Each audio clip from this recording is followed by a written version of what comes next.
IRCTC അക്കൗണ്ടിനെ ആധാറുമായി ബന്ധിപ്പിച്ചവർക്ക് മാത്രമേ July 1 മുതൽ ഓൺലൈനായി റെയിൽവേ തത്കാൽ ടിക്കറ്റുകൾ എടുക്കാൻ കഴിയൂ. ടിക്കറ്റ് എടുക്കുമ്പോൾ ആധാർ അധിഷ്ഠിത OTP നൽകുന്ന സംവിധാനം ജൂലൈ 15 മുതൽ നിർബന്ധമാക്കും. റെയിൽവേയുടെ പുതിയ നിബന്ധന പ്രാവർത്തികമാക്കുന്നതോടെ ആധാർ ഇല്ലാത്തവർക്കും ആധാർ വിവരങ്ങൾ പങ്കുവയ്ക്കാൻ താൽപ്പര്യമില്ലാത്തവർക്കും തത്കാൽ ടിക്കറ്റ് എടുക്കാൻ പറ്റാതെയാവും. IRCTC വെബ്സൈറ്റോ ആപ്പോ ഉപയോഗിച്ച് ടിക്കറ്റ് എടുക്കുന്നവരിൽ ഭൂരിപക്ഷവും തങ്ങളുടെ അക്കൗണ്ട് ആധാറുമായി ബന്ധിപ്പിച്ചിട്ടില്ലാത്തവരാണ്.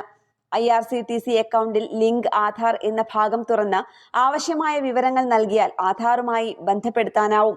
ഇത് ഒറ്റത്തവണ ചെയ്താൽ മതിയാവും. എന്നാൽ ജൂലൈ 15 മുതൽ ഓൺലൈനായോ കൗണ്ടറിൽ ചെന്നോ ഓരോ തവണ ടിക്കറ്റ് എടുക്കുമ്പോഴും ആധാർ OTP നൽകേണ്ടി വരും.